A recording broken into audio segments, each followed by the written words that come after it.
ہمارے چینل سے جڑنے کے لیے YouTube پر لمرا ایجنسی سبسکرائب کریں۔ ایک فرقہ حق پر ہوگا، لیکن آج پرابلم یہ ہے کہ حق پر ہے کون؟ آج ہر فرقہ آپ کے سامنے قرآن اور حدیث لے کر آتا ہے کہ بات صحیح ہے یا نہیں۔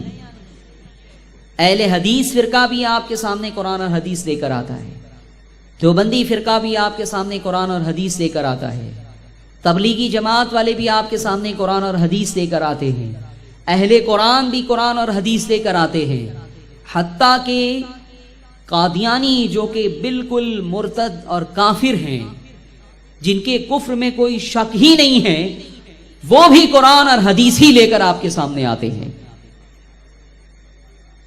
ہر فرقہ آپ کے سامنے قرآن اور حدیث لے کر آتا ہے، اور یہی وجہ ہے کہ لوگ کنفیوز ہو جاتے ہیں۔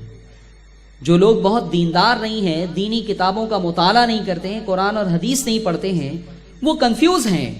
Business man, doctor, teacher, engineer, qualified افراد کہ جس فرقے کو دیکھو وہ اپنی بات قرآن اور حدیث سے جو ہے وہ کرتا ہے، اپنے دعوے کی دلیل قرآن اور حدیث سے دیتا ہے۔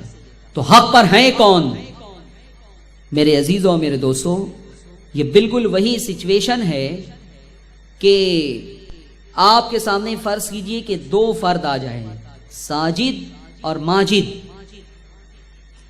اور دونوں ایک مکان کے بارے میں دعویٰ کرنے لگے۔ ساجد یہ کہے کہ یہ مکان میرا ہے، اور ماجد یہ کہے کہ یہ مکان میرا ہے۔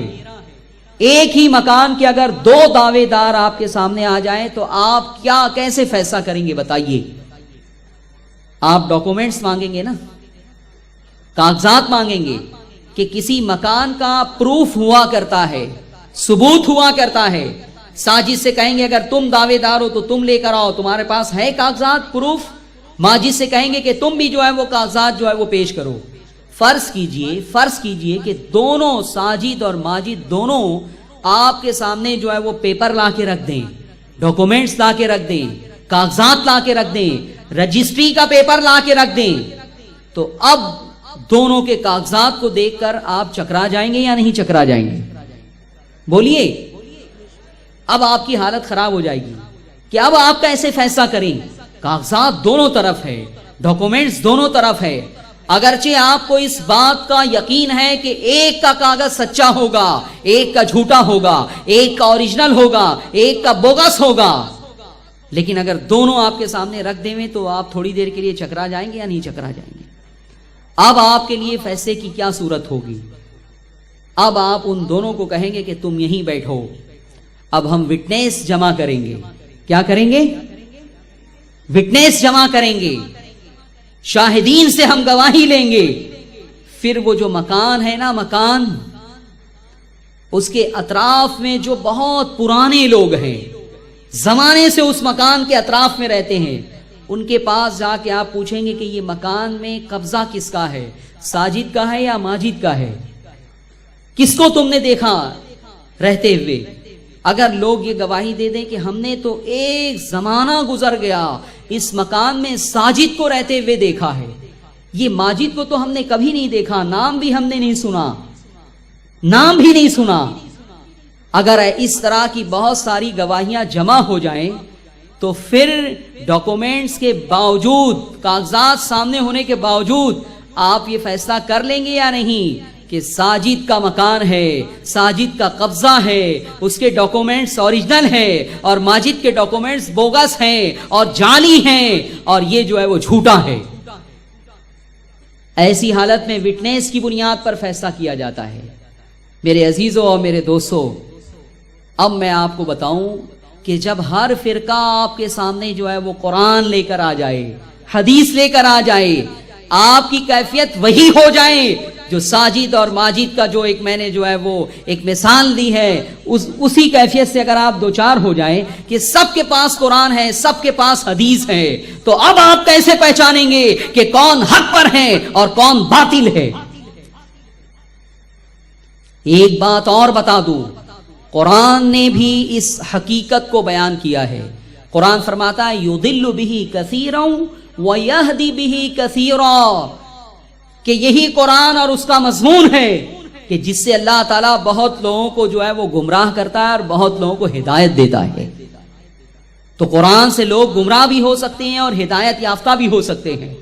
جب آپ کے پاس کوئی شخص قرآن اور حدیث لے کر آ جائے تو اس کے بغل میں صرف قرآن اور حدیث دیکھ کر متاثر ہونے کی ضرورت نہیں ہے، بلکہ آپ کو فیصلہ کرنا ہوگا کہ یہ قرآن سے ہدایت حاصل کرنے والا ہے یا گمراہ ہونے والا ہے. بتائیے یہ آپ کی ذمہ داری ہوگی یا نہیں؟ بولیے زور سے، ہوگی یا نہیں؟ کہ یہ شخص جو قرآن اور حدیث لے کر آیا ہے، قرآن چونکہ فرماتا ہے یضل بہ کثیرا ویہدی بہ کثیرا، تو یہ شخص کون ہے؟ قرآن سے اسے ہدایت ملی ہے یا یہ گمراہ ہوا ہے؟ یہ دیکھنا بھی ضروری ہے. اور دوسری بات یہ کہ حدیثوں کے سلسلے میں میں بتا دوں آپ کو کہ بہت بڑے علم حدیث کے امام ہیں امام اعمش. امام اعمش نے فرمایا الاحادیث مضلۃ الا للفقہاء، کہ حدیثیں گمراہ کر دیتی ہے مگر اس سے وہی محفوظ رکھتے ہیں جو فقیہ ہیں. تو پتہ یہ چلا کہ حدیثوں سے بھی گمراہ ہونے کا چانس ہے اور قرآن کے مضامین سے بھی گمراہ ہونے کا چانس موجود ہے. اللہ تعالیٰ جن کے دلوں میں شقاوت ہے ان کو قرآن سے ہدایت نہیں دیتا ہے. تو بہرحال جب ہر فرقہ آپ کے سامنے قرآن لے کر آ جائے، حدیث لے کر آ جائے، تو اب آپ کیسے فیصلہ کریں گے؟ اب آپ کو وٹنس جمع کرنا ہوگا. کیا کرنا ہوگا؟ وٹنس جمع کرنا ہوگا. ماضی میں آپ جائیں اور ان سے پوچھیں کہ کون پرانا ہے. حق پر وہ ہوگا جس کی کڑیاں 1400 سال سے متصل ہوں. سبحان اللہ، بولیے سبحان اللہ. بے شک حق پر کون ہوگا؟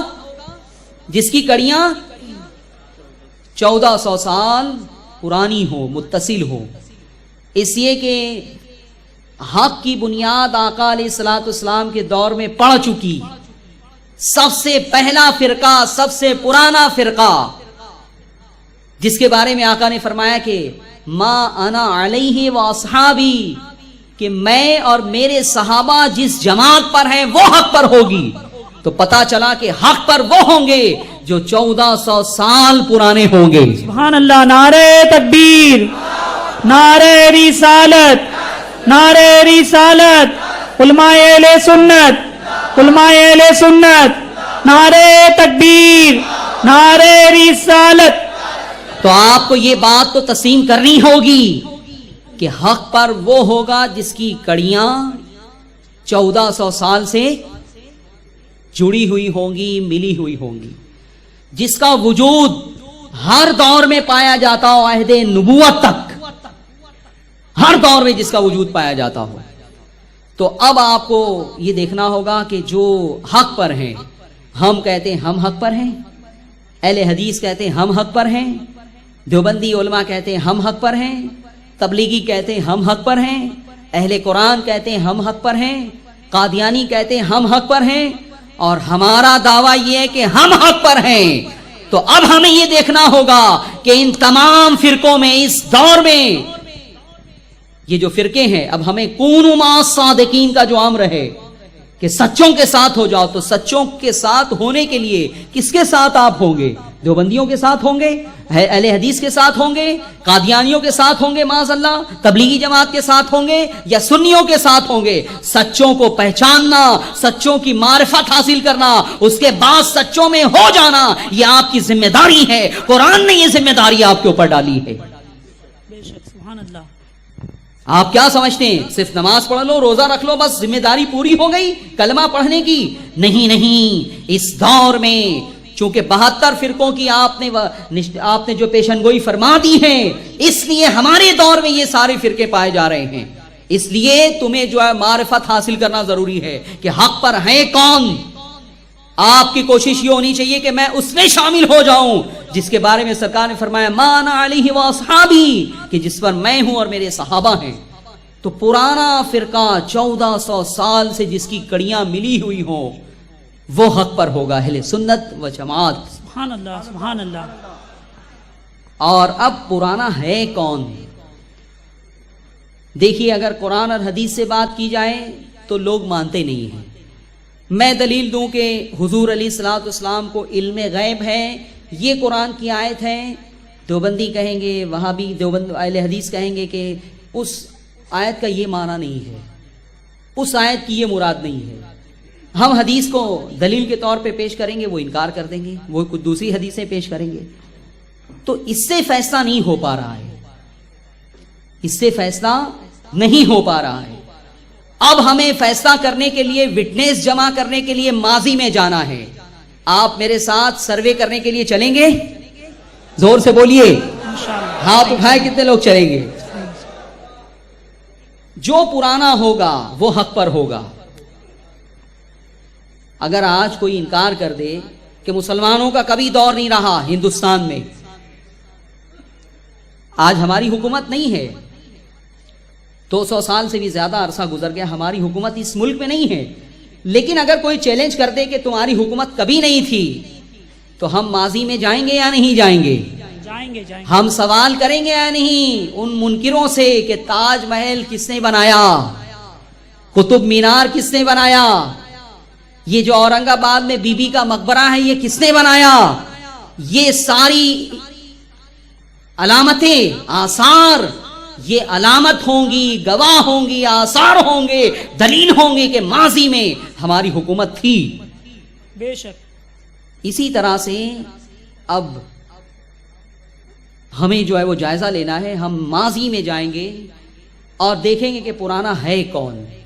سب سے پہلے تو میں آپ کو بتا دوں، یہ ایک میرا دعویٰ ہے، ابھی آپ کو قبول نہیں کرنا ہو تو نہ کریں، لیکن میری گفتگو پوری ہونے کے بعد آپ کو قبول کرنا پڑے گا. دعویٰ پہلے آپ سن لیں کہ ہم اہل سنت و جماعت ہی حق پر ہیں. الحمدللہ. سبحان اللہ. نعرہ تکبیر، نعرہ رسالت، نعرہ رسالت، اہل سنت و جماعت، مسلک اعلی حضرت، نعرہ تکبیر، نعرہ رسالت. ہم حق پر ہیں. سبحان اللہ. بے شک. ہماری کڑیاں 1400 سال سے جڑی ہوئی ہیں. وہ جماعت جو رسول اکرم صلی اللہ علیہ وسلم کے دور سے چلی آ رہی ہے اور آج تک جو ہے وہ ہم ہیں صرف. بے شک. بے شک. سبحان اللہ. باقی جتنی جماعتیں ہیں ہندوستان میں سب کا وجود 1857 کے بعد ہوا ہے. بے شک. بے شک. 1857 کے، یہ ڈیٹ آپ یاد رکھیں، 1857.